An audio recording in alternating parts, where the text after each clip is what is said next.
Donc nous clôturons cette deuxième journée du forum Entreprendre dans la culture et on va parler innovation dans le secteur musical avec un entrepreneur. J'ai le plaisir de recevoir Stéphane Dufossé. Vous êtes cofondateur de Augmented Acoustic. Alors pour les professionnels qui nous regardent et les acteurs du secteur culturel, quelle est la solution Augmented Acoustic? Quelle est votre mission? Bonsoir Aurélien, bonsoir à tous. Donc Augmented Acoustics, on a développé une solution qui s'appelle SupraLive et qui permet aux spectateurs d'un concert de pouvoir prendre la main sur le son du concert. C'est-à-dire que dans un concert normal, on offre la possibilité au public qui le souhaite de pouvoir écouter le son sorti de console. Alors ça se passe comment? En fait, on a développé un système qui se connecte à la console façade de l'ingénieur du son, qui récupère le multipiste, qui l'émet dans la salle en haute définition. Les spectateurs ont un petit boîtier qui permet la retransmission de ce son haute définition. Ils vont mettre des petits écouteurs intra-auriculaires dans les oreilles et avec leur smartphone, ils vont pouvoir piloter ce boîtier et accéder, réglage de volume. Donc ça c'est très bien, ça remplace complètement les prothèses auditives, sauf qu'au lieu de se boucher les oreilles, on a le son de la console où on règle son volume. Également l'égalisation, donc, parce qu'on n'a pas tous la même audition, les mêmes goûts, donc on peut être amené à vouloir changer un petit peu l'égalisation.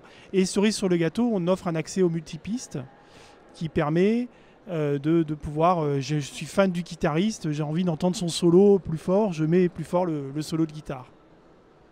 Alors, comment réagissent les professionnels du spectacle vivant, et en particulier, j'imagine, les prestataires, les professionnels de la sonorisation, à votre solution? Est-ce que vous sentez des réticences ou au contraire, on est dans une innovation d'usage, innovation professionnelle? Alors, on est clairement sur un service qui est disruptif. Et en fait, qui est assez clivant, hein. On a deux types d'acteurs, des gens qui nous disent j'attends que ça.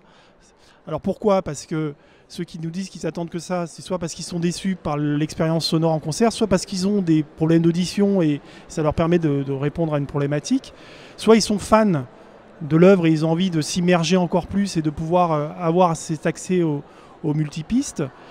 Et puis on a aussi des gens qui sont plus réticents. Alors on a un énorme atout, c'est que quand on arrive à amener ces gens réticents à expérimenter le service, ils réalisent tout le potentiel que ça peut avoir, aussi bien en termes de performance de l'expérience du live, mais également pour la profession, c'est aussi de nouvelles sources de revenus. Il faut voir aussi ça pour les professionnels. Alors, donc les professionnels qui sont réticents, donc, en le testant, voient le potentiel, mais également le gros intérêt également pour des professionnels, c'est cette possibilité de ne plus décevoir du tout les spectateurs lors d'un concert, puisque aujourd'hui on a quand même, quand on va dans un grand stade et tout, d'être déçu par l'expérience sonore, c'est assez récurrent. Donc on est aussi sur ces problématiques-là. C'est important aussi pour bien rassurer la profession, c'est qu'on ne dénature pas l'œuvre, parce que tout ce qu'on fait, c'est qu'on respecte l'intégrité de l'œuvre, puisqu'on offre le mix du musicien. Et les possibilités qu'on offre de jouer sur les réglages de volume, ça ne change pas la coloration de l'œuvre, c'est juste une autre manière de vivre l'expérience, mais on récupère le mix que l'ingénieur du son du musicien a fait de l'œuvre artistique. Alors, comment on en arrive à développer une solution pareille? Quel est votre parcours? Alors moi je suis ingénieur acousticien, j'ai à la fois un profil d'ingénieur classique mais aussi avec une spécialisation en acoustique théorique, et je suis fan de musique, j'ai créé un festival de musique et je vais régulièrement à des concerts, et c'est vrai que j'ai vécu une expérience une fois qui était dans un grand stade où j'étais allé voir un groupe que j'adore. Et j'étais en tribune et c'était une catastrophe. Et je me suis dit, c'est pas possible, on peut pas continuer comme ça, à faire des prix de concert de plus en plus chers et offrir parfois ce qui est des bouillies sonores. Et il y a des personnes de la profession qui admettent ce problème, d'autres qui refusent de l'admettre, mais je pense qu'ils vont être à force amenés à l'admettre parce qu'il y a des choses qui se passent, il y a une tendance de marché, on commence à le voir On a été des précurseurs, mais il y a des choses qui bougent autour de ça. Ça, c'est comment c'est né. Et moi, j'en ai discuté avec des amis qui sont devenus mes associés. On a trouvé des solutions, on a répondu à des problématiques autour de ça. Donc, je travaille. Un de mes associés, c'est un ponte, enfin, un grand expert dans le domaine du traitement du signal, de l'audio, qui a développé toute la partie technique. On a un associé également qui est régisseur de spectacle, ingénieur du son, donc qui nous apporte toute cette vision de terrain.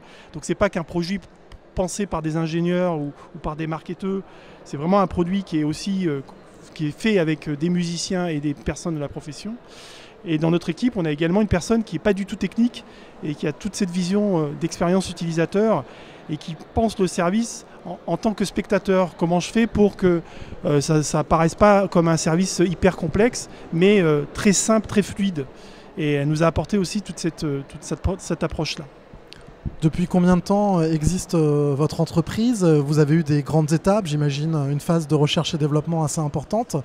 Ça a nécessité des fonds. Avez-vous été accompagné pour mettre en œuvre ce projet?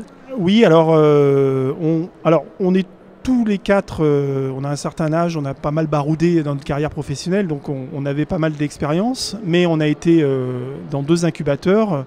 Aujourd'hui, on est au 104 Factory.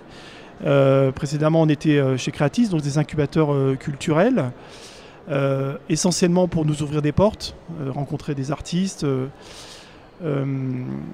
Les grandes phases de la société a été créée fin 2014. 2015, ça a été rencontrer la profession, leur présenter sous forme de slide le produit, les teaser, et en parallèle de ça, la R&D mener le développement. Il y a eu un an de développement technique parce qu'il y a beaucoup de problèmes, c'est assez trapu d'un point de vue technique pour arriver à offrir une expérience sonore qui dans un concert normal vous permet de personnaliser son expérience, de ne pas avoir de problème d'écho, d'avoir une bonne cohérence entre ce qu'on entend dans les oreilles et ce qu'on ressent physiquement. Il y a beaucoup de choses et tout ça en haute définition. On a eu un prototype disponible fin 2015. Et avec ce prototype, on est allé faire des concerts en France, aux États-Unis. On a fait Jane's Addiction à Los Angeles, par exemple. On était au South By, où on a fait l'artiste électro Jacques. On a fait différents concerts sur Paris, aussi bien sur de la musique classique avec l'Orchestre National d'Île-de-France à la Philharmonie, que des concerts de métal avec Massisteria. Ce week-end, on a fait 10 concerts dans un festival rock et métal. Donc, où les gens ont pu apprécier de pouvoir régler le volume, mais aussi de comprendre ce que racontaient les chanteurs sur certains groupes, où on n'entend pas forcément toujours sur ce type de musique, on ne comprend pas forcément bien toujours ce que dit le chanteur. Donc ça offre vraiment plein d'opportunités en termes de musique.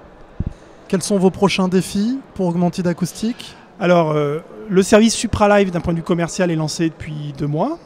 Voilà, donc on est déjà en train de s'ancrer sur différents événements. On est en train de développer une version de monitoring pour les musiciens.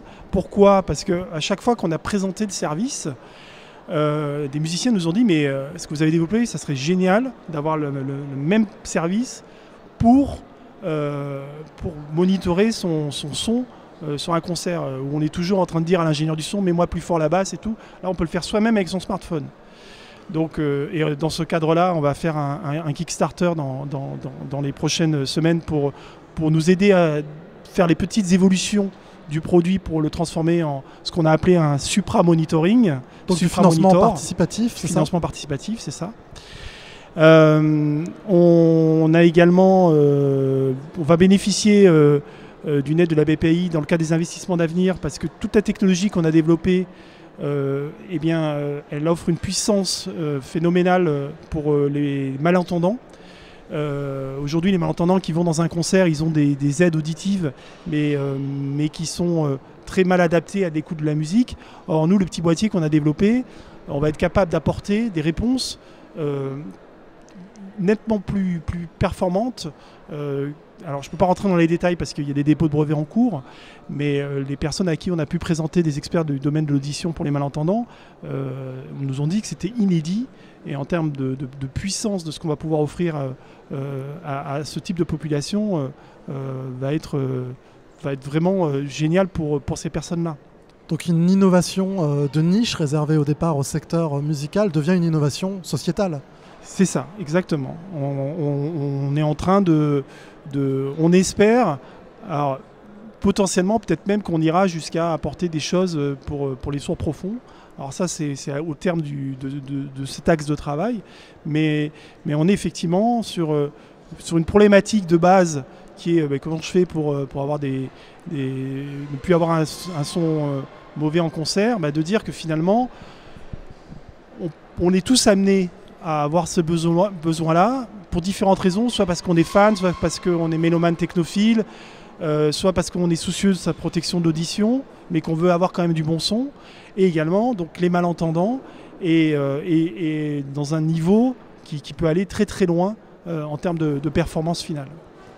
Alors là, dans le forum Entreprendre dans la culture, événement dédié aux entrepreneurs culturels, et puis pour favoriser l'entrepreneuriat culturel aussi à destination des étudiants, notamment du secteur culturel. Si vous deviez donner un conseil, vous en tant qu'entrepreneur, à des porteurs de projets qui peut-être hésitent à franchir le cap de l'entrepreneuriat, à monter leur projet, avec votre retour d'expérience sur votre parcours entrepreneurial? Moi, je pense que quand on pense qu'on a une bonne idée, l'entrepreneuriat à la base, c'est il y a un problème, on apporte une solution. Donc ça, c'est déjà le postulat de base. Et la deuxième chose qui est très importante, c'est de s'entourer de personnes qui vont permettre à cette idée de pouvoir mûrir et de pouvoir se développer. Et c'est très important, l'idée, mais également l'équipe qui va le porter. Et d'ailleurs, quand vous rencontrez des investisseurs, c'est ce qu'ils regardent. C'est les deux sujets essentiels. Parce qu'une idée, une très bonne idée, mais qui n'est pas portée par les bonnes personnes, ça ne fonctionne pas. Mais de très bonnes personnes qui n'ont pas l'idée qui va bien. Donc voilà, et j'aurais tendance à dire à des jeunes aujourd'hui, moi quand je reprojette quand j'étais plus jeune, c'était pas du tout dans la tendance du moment. Quand on était ingénieur, on cherchait à rentrer dans une grande entreprise. Aujourd'hui, il y a des opportunités, surtout dans l'innovation technologique. C'est très soutenu en France. Moi, je ne cesse de dire que c'est une chance de développer une entreprise en France parce qu'on a des aides faites pour ça. À partir du moment où on a une innovation qui est forte, qu'on est capable de défendre, et qui apporte une vraie plus-value. Et vous parliez de l'aspect sociétal, c'est vrai que nous, ce sont des axes sur lesquels on travaille.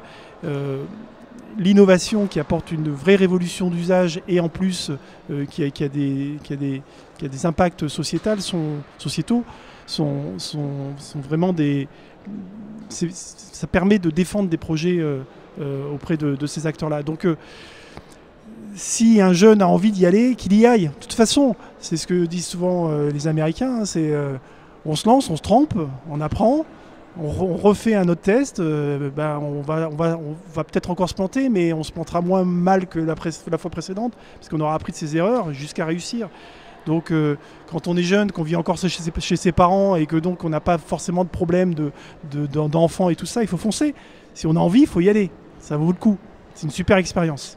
Donc foncer et savoir s'entourer pour saisir les opportunités. Tout à fait. Saisir les opportunités, c'est essentiel.